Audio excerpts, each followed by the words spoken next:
Olá pessoal, tudo bem? Hoje teremos uma aula sobre intuição, sobre derivadas, né? Então a gente está dando continuidade nos conteúdos aí de nível superior que podem ser aprendidos de maneira intuitiva e rápida no ensino médio. Lembrando que o conceito de derivada ele é muito mais amplo e muito mais formal e geral do que o que a gente vai ver agora. Porém, a ideia da aula de hoje é simplesmente dar uma intuição muito mais voltada à compreensão do conceito do que à formalização dele. Então, caso você queira formalizar o conceito, não deixe de buscar as aulas formais sobre o conteúdo de a parte de derivados, a gente vai ter aqui no canal e também existem vários canais aí que discutem formalmente esse conceito com vocês. Os pré-requisitos para entender e compreender a intuição sobre derivadas são os seguintes. A gente precisa saber um pouco de geometria analítica, ter também alguma intuição sobre o conceito de funções. Basicamente, todas as funções estudadas no ensino médio, elas são deriváveis, né? E nesse contexto é importante você compreender aí essas funções e saber manipular. E também o conceito de limite, como tomar alguns limites e como calcular alguns limites importantes, tá? Então vamos lá, a gente vai começar a aula de hoje nessa intuição sobre derivadas. E a ideia principal da derivada, basicamente, a forma informalmente, podemos dizer que a derivada de uma função em relação a um parâmetro x, tá? Então a nossa variável, parâmetro ou variável, né? Nossa variável x é a taxa de variação da função f, vamos colocar essa função f aqui, né? Uma função, a gente está se referindo a essa mesma função f, tá?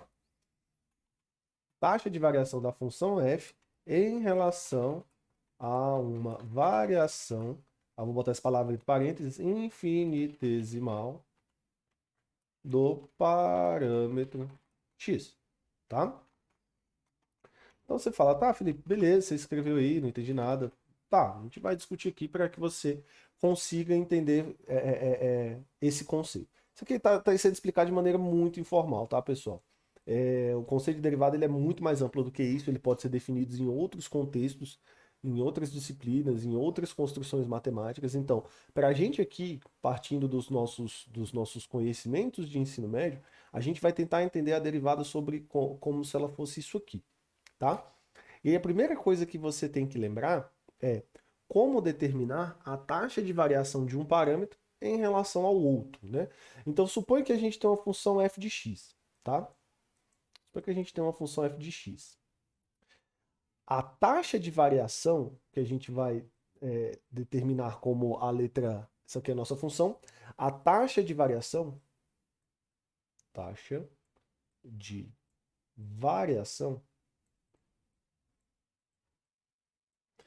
basicamente, ela mede o quanto varia o x para o quanto varia o f de x para cada variação do x. Então, basicamente, eu quero definir essa nossa taxa de variação como ΔF sobre ΔX. O que isso aqui significa? Suponha que a nossa função f ela toma valores em x. Vamos supor que eu cause uma pequena variação no valor de x.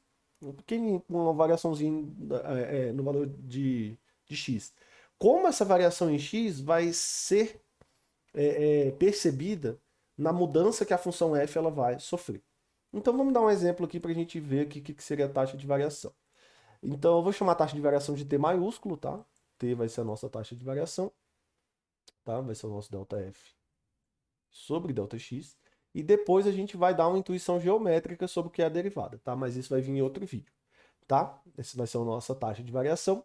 Lembrando que isso é a taxa de variação, isso não é a taxa de variação infinitesimal, tá? A taxa de variação infinitesimal a gente vai ver quando a gente aplicar o conceito de limite ali na aula de hoje. A observação geométrica disso aqui a gente vai ver numa outra aula, no outro vídeo, tá?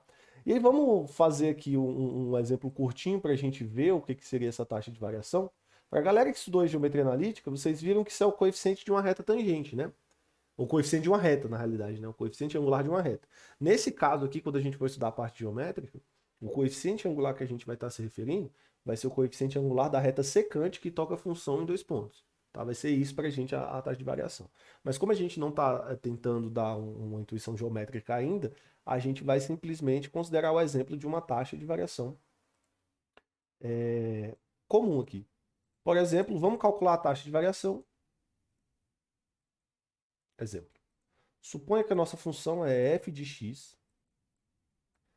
igual a... Vamos calcular aqui raiz de x mais 1.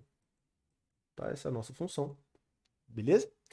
E a gente quer calcular a taxa de variação entre os instantes x0, x inicial, igual a 4, a 1 e x final igual a 4. Por exemplo, vamos supor que a gente queira calcular a taxa de variação quando x vai de 1 a 4. Qual é a taxa de variação dessa nossa função? Quanto ela está variando ali nesse, nesse intervalo? Então, para a gente determinar isso, basicamente o que a gente tem que ver é o seguinte, ó, x está variando 3 unidades, e quantas unidades vai variar aqui o nosso f de x? Vamos calcular aqui nessa nossa função, tá? Então, calculando aqui nessa nossa função, basicamente o que a gente vai ter aqui, gente, só para eu escrever isso aqui de maneira mais direta, a gente vai ter que calcular isso aqui, ó. F de x final menos f de x inicial dividido por x final menos x inicial. Beleza? É isso aqui que a gente vai ter que calcular. Tá? É basicamente o quanto o f varia em relação o quanto o x varia. Beleza? E aí, pessoal, como é que a gente faz para calcular isso aqui? Muito simples, né? A gente simplesmente precisa calcular aqui os valores da função, né? Então, f de x final vai ser justamente igual a o nosso f de 4, né? Então, se eu colocar 4 ali no lugar do... Colocar 4 aqui no lugar do x, vai dar raiz de 4 que dá 2. 2 mais 1 dá 3, tá? E aí a gente vai calcular também um f de 1. Beleza? Então, o f de 1 vai dar quanto? Vai dar, bota 1 aqui, 1 mais 1 dá 2, né? Então, ou seja, de 1 para 4, a nossa função ela vai variar uma unidade. De 1 para 4, o nosso parâmetro varia 3 unidades. Então, quanto é que vai ser essa nossa taxa de variação aqui? Tendo os valores do x final e do x inicial, a nossa taxa de variação vai ser simplesmente 3 menos 2 dividido por 4 menos 1. Beleza, pessoal? Valor final, valor inicial. Tá? Deixa eu só botar ao contrário aqui, que aqui vai ficar mais bonitinho aí pro pessoal entender aí direitinho o que é que tá rolando, tá? E aí o que a gente vai ter aqui é o seguinte, 3 menos 2, 4 menos 1 é o que vai dar 1/3, né? Então, ou seja, neste intervalo de 1 a 4, a taxa de variação dessa nossa função foi 1/3. É basicamente 1/3, ele está representando ali a taxa de variação média quando você sai de um ponto inicial 1 para o ponto final 4. Então, a nossa função ela variou em média 1/3 em f para cada 1 de variação em x. O que está errado aqui é 3, tá? É para cada 1 de variação em x, tá? Então, ou seja, como se fosse assim, se essa nossa função fosse uma função linear que variasse de maneira uniforme, para cada uma variação de uma unidade no x, eu teria 1/3 de variação no f. E essa seria a razão de variação das duas. Ou seja, o f ia variar uma vez, enquanto o x ia variar 3 vezes a mesma quantidade. Tá? Nesse intervalo. Só que, em geral, as funções elas não são lineares. Então, essa taxa de variação ela depende dos pontos que a gente escolhe. Tá? Então, quem quiser aí praticar e fazer um deverzinho de casa, tenta calcular aí a taxa de variação entre 1, tá? Vou botar um homework aqui, tá? Quem quiser calcular aqui. Faz esse mesmo cálculo de taxa de variação, só que para x0 igual a 1, mesma coisa, só que x final igual a 1,21. E aí você vai perceber que a taxa de variação ela não vai dar o mesmo valor, tá? Ela vai dar um valor diferente, tá? Tenta calcular aí para ver quanto isso aí vai dar, né? E o interessante é que você vai perceber aí que, em geral, essa taxa de variação ela muda para cada região que você vai fazer, tá? Então toma muito cuidado, porque ela não é constante. A não ser que a função seja uma função linear, né? Bonitinha, que a taxa de variação ela é a mesma em todos os pontos. Se ela for uma função afim. Beleza? Então é isso, pessoal. Agora, o que que seria a gente determinar a derivada como taxa de variação infinitesimal? A taxa de variação infinitesimal, pessoal, vou passar para o lado de cá. O que que seria a variação infinitesimal?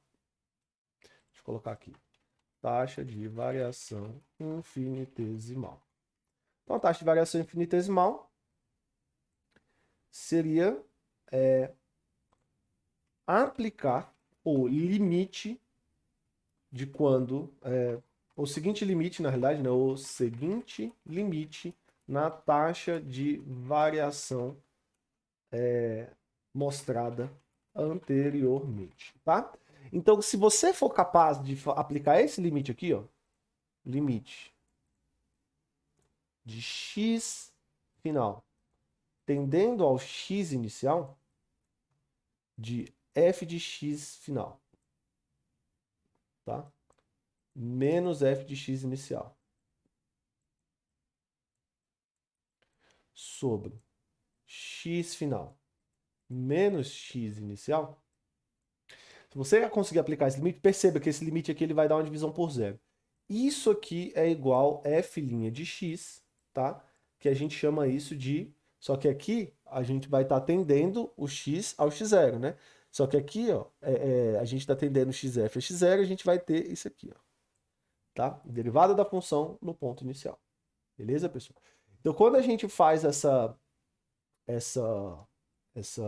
construção, a gente está calculando a taxa de variação para quando x menos x0 é um valor muito próximo de zero, tá, pessoal? Então, a gente vai tender o limite para quando x menos x0 se aproximem arbitrariamente, eles fiquem muito próximos de zero, mas é claro que x não vai poder ser igual a x0, senão a gente teria uma divisão por zero. Então, basicamente, a gente tem que aplicar o nosso conhecimento de limites para calcular basicamente a derivada dessas funções, tá, pessoal? E aí, um exemplo interessante que eu vou fazer a recomendação para que vocês assistam, tá? É um exemplo que eu postei lá no canal, tá? No meu canal, onde a gente trabalha com o limite da função raiz de x mais 3 menos raiz de 3 sobre x, né? Isso é um exemplo de cálculo de derivada. Ali a gente está calculando a derivada da função, tá? No ponto, se não me engano, no ponto 3, tá? Da derivada da função raiz de x. Beleza, pessoal? Então aquilo ali é uma maneira de você calcular os limites, tá? Então, para a gente calcular esse tipo de limite aqui, tem duas maneiras de você fazer. Você pode calcular o limite assim, ou então você pode trabalhar de outra forma. E na aula de intuição geométrica a gente vai ver, né, a justificativa, porque outra fórmula também funciona. Lembrando que a palavra infinitesimal significa coisas que são infinitamente, como se eles estivessem próximos, tão próximos um do outro que basicamente são indistinguíveis, tá? Essa significa a palavra infinitesimal. São quantidades muito pequenininhas, muito próximas de zero, mas elas não são igual a zero, tá? E aí outra maneira de você escrever esse limite é dessa forma aqui, tá, pessoal? A gente vai trabalhar com eles em outros vídeos, outros exemplos, mas você também pode escrever esse limite aqui da seguinte forma: limite de quando h tende a zero, tá? De f de x mais h menos f de x sobre h, tá? Isso aqui também é a derivada, só que aqui é a derivada da função no ponto x, tá? E aí a gente chama essa função nova que vai surgir aqui nesse caso de derivada. Lembrando que o x está aberto, quando o x ele é um valor fixo que eu conheço, eu estou calculando o valor da derivada de um ponto. Caso o x continue aberto como se fosse uma variável, a gente calcula a função que representa a derivada, ou seja, uma função que vai dar a variação infinitesimal da nossa função que a gente tinha inicialmente em cada ponto do gráfico. Na aula de análise gráfica e de análise geométrica vai ficar muito mais claro isso aqui, tá? Mas é isso, pessoal. Então, espero aí que vocês tenham entendido e qualquer dúvida não deixe de comentar e enviar pra gente aí no canal do Discord ou aqui nos comentários. Valeu, pessoal. Muito obrigado e até a próxima.